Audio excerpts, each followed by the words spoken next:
அஸ்ஸலாமு அலைக்கும். Welcome to Sufiya's world. இன்றைக்கி ஒரு செம்மையான டிஷ் மட்டன் பள்ளிப்பாளையம் பார்த்துடலாம். இதுக்கு தேவையான பொருள் ஒரு 20 பூண்டு பல், ஒரு டேபிள் ஸ்பூன் ஜீரகம், ஒரு 2 இன்ச் ஜிஞ்சர். இது மூணையும் நல்லா பியூரே மாதிரி அரைச்சி வச்சுக்கோங்க. இப்போ 3 வெங்காயம் இந்த மாதிரி ஸ்லைஸ் பண்ணி வச்சுக்கோங்க. ஒரு 2 பெரிய தக்காளி இந்த மாதிரி பியூரே பண்ணி வச்சுக்கோங்க. ஃபர்ஸ்ட் ஒரு குக்கரில் ஒரு 7 to 8 டேபிள் ஸ்பூன் ஆயில் விட்டுக்கோங்க. நான் இப்போ கடலெண்ணெய் சேர்த்துருக்கேன். இது நல்லா சூடானதுக்கப்புறம் நம்ம வெட்டி வச்ச 3 வெங்காயம் அதை ஆட் பண்ணிடலாம். ஆட் பண்ணி நல்லா அதை வதக்கி விடுங்க. அதில் அந்த கோல்டன் ஸ்பாட்ஸ் தெரியணும். பாருங்கள், ஒரு மாதிரி ப்ரௌனிஷ் ஆகிட்டே வருது. நல்லா அது அந்த கோல்டன் கலரில் ஆகணும் அந்த வெங்காயம். அது வரைக்கும் நல்லா ஃப்ரை பண்ணி விடுங்க. இப்போ பாருங்கள், நல்லா அது ஃப்ரை ஆயிடுச்சு. இப்போ ஒரு 1/2 கிலோ மட்டன் ஆட் பண்ணிக்கலாம். நான் இன்றைக்கி எலும்பு கறி ஆட் பண்ணியிருக்கேன். நீங்கள் போன்லெஸ் கூட ஆட் பண்ணிக்கலாம்.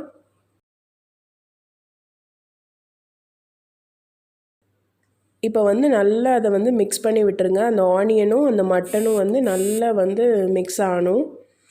அந்த அளவு மிக்ஸ் பண்ணிவிட்டு இப்போ ஒரு தட்டு போட்டு நம்ம மூடி ஒரு 5 மினிட்ஸ் குக் பண்ணிடலாம். இப்போ ஒரு 5 மினிட்ஸ் கழிச்சு பாருங்கள், அந்த மட்டனில் உள்ள தண்ணியெல்லாம் நல்லா இறங்கிடுச்சு. இப்போ நல்லா மிக்ஸ் பண்ணி விட்டுட்டு நம்ம அந்த பூண்டு, இஞ்சி, அப்புறம் ஜீரகம் அந்த பேஸ்ட் அரைச்சி வச்சுருக்கோம்ல அதை ஆட் பண்ணிடலாம். ஆட் பண்ணிவிட்டு அந்த பவுலில் இருக்கிற இதையும் கொஞ்சம் வாட்டர் விட்டு நம்ம அந்த வாட்டரையும் ஆட் பண்ணிக்கலாம். இப்போ 1/2 டீஸ்பூன் மஞ்சள்தூள் ஆட் பண்ணிக்கலாம். அப்புறம் இந்த டிஷ்ஷுக்கு தேவையான அளவு சால்ட்டு.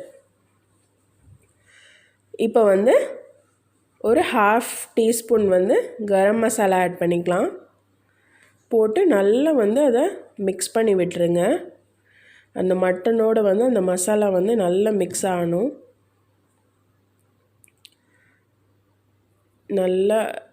நல்லா அந்த மசாலா கோட் ஆகிற வரைக்கும் நல்லா மிக்ஸ் பண்ணிவிட்டு இப்போ ஒரு 2 கப் அளவு தண்ணி ஆட் பண்ணிக்கலாம். ஆட் பண்ணிவிட்டு ஒரு 10 மினிட்ஸ் இதை நம்ம கொதிக்க வைக்க விட போகிறோம்.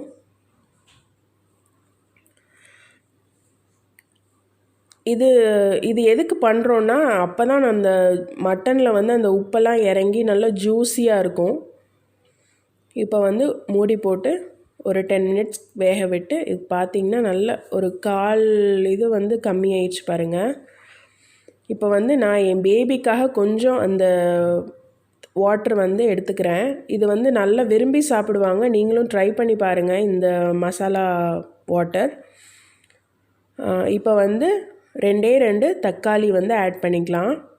நம்ம பியூரே பண்ணியிருக்கோம்ல 2 பெரிய தக்காளி, அதை ஆட் பண்ணி நல்லா மிக்ஸ் பண்ணி விட்டுருங்க. இப்போ நம்ம மசாலா பொருள் ஆட் பண்ணிக்கலாம். ஒரு 1/2 டீஸ்பூன் சில்லி பவுடர், ஒரு 1/2 டீஸ்பூன் காஷ்மீரி சில்லி பவுடர், கொஞ்சோண்டு சோம்புத்தூள். இதை இப்போ நல்லா மிக்ஸ் பண்ணி விட்டுட்டு அந்த மசாலாஸ்லாம் ஒன்றாகிற வரைக்கும் நல்லா அதை மிக்ஸ் பண்ணி விடுங்க. இப்போ ஒரே ஒரு கப் நம்ம வாட்டர் ஆட் பண்ணிக்கலாம். ஆட் பண்ணிவிட்டு நம்ம குக்கர் மூடிடலாம். மூடி உங்களுக்கு விசில் எவ்வளோ மட்டன் எவ்வளோ வேகுதுன்னு உங்களுக்கு தெரியும்ல, அதனளவு நீங்கள் விசில் விட்டு இறக்கிக்கோங்க.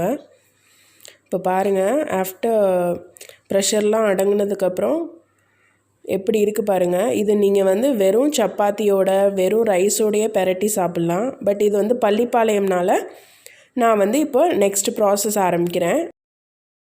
இப்போ நம்ம செகண்ட் ப்ராசஸ் ஆரம்பிச்சிடலாம். ஒரு கடாயை எடுத்துக்கோங்க. அதில் ஒரு 2 டேபிள் ஸ்பூன் எண்ணெய் ஊற்றிக்கோங்க. அதுக்கப்புறம் ஒரு 5 to 6 வரமிளகா. நான் காரத்துக்கு ஏற்ற மாதிரி ஆட் பண்ணியிருக்கேன். உங்களுக்கு ஸ்பைஸ் லெவல் கம்மியாக வேணும்னா நீங்கள் 2 to 3 சேர்த்துக்கலாம். அப்புறம் கொஞ்சோண்டு கருவேப்பிலை போட்டுக்கோங்க. அது நல்லா லைட்டாக ஷேக் பண்ணி விடுங்க. கொஞ்சம் நல்லா வதங்கினதுக்கப்புறம் இப்போ வந்து நான் குட்டி குட்டியாக அந்த கோகோனட் தேங்காவை வந்து நல்லா சின்ன சின்னதாக நறுக்கி வச்சுருக்கேன், அது போட்டுக்கலாம். போட்டுட்டு நல்லா வந்து ஃப்ரை பண்ணி விடுங்க. தேங்காய் வந்து கொஞ்சம் நல்லா வந்து ஃப்ரை ஆகணும். அந்த வரமிளகா, கருவேப்பிலை எல்லாமே கொஞ்சம் கிறிஸ்பி ஆனதுக்கப்புறம் தேங்காவோட வாசம் வரும், அதுதான் உங்களுக்கு இண்டிகேஷன். அந்த தேங்காய் வாசம் வந்ததுக்கப்புறம் நம்ம வந்து அந்த கிரேவி உள்ள மட்டனை வந்து நம்ம சேர்த்துடலாம். குக்கர் வாஷ் பண்ணி ஒரு 1/2 கப்பு வந்து தண்ணி சேர்த்துக்கோங்க. சேர்த்துட்டு நல்லா வந்து அதை அந்த மிக்ஸ் பண்ணி விட்டுருங்க. அந்த தேங்காய் வந்து அந்த கிரேவியோட நல்லா எல்லா பக்கமும் போகிற மாதிரி நல்லா வந்து மிக்ஸ் பண்ணி விட்டுருங்க. இப்போ வந்து சால்ட் பத்தலைன்னா போட்டுக்கோங்க, எனக்கு கொஞ்சம் பத்தாமல் இருந்தது, அதனால் ஒரு 1/2 ஸ்பூன் சேர்த்துக்கிறேன். நல்லா வந்து மிக்ஸ் பண்ணி விட்டுருங்க.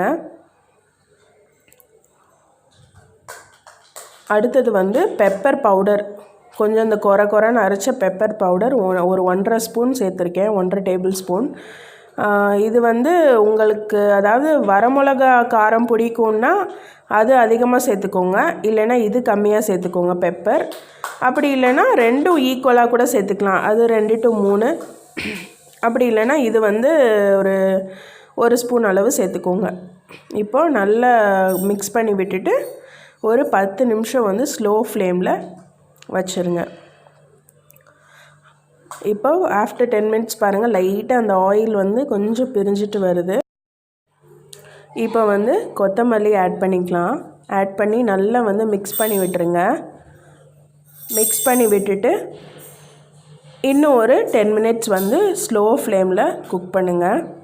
அந்த கொத்தமல்லியோட வாசம் வந்து அதில் போய் இந்த டிஷ்ஷு வந்து சூப்பராக இருக்கும். இப்போ திரும்பவும் 10 மினிட்ஸ் வந்து ஸ்லோ ஃப்ளேமில் குக் பண்ணிவிட்டு இப்போ பாருங்கள், லைட்டாக அந்த ஆயில் பிரிஞ்சு சூப்பரான டெலிஷியஸான மட்டன் பள்ளிப்பாளையம் ரெடி ஆயிடுச்சு. இந்த டிஷ்ஷை வந்து கண்டிப்பாக ட்ரை பண்ணுங்கள். ரசம் ரைஸோட பெஸ்ட் காம்பினேஷன். இந்த வீடியோ உங்களுக்கு பிடிச்சிருந்துச்சுன்னா லைக் பண்ணுங்கள், ஷேர் பண்ணுங்கள், சப்ஸ்கிரைப் பண்ணுங்கள். மறக்காமல் அந்த பெல் ஐக்கனை கிளிக் பண்ணிடுங்க. தேங்க்ஸ் ஃபார் வாட்சிங்.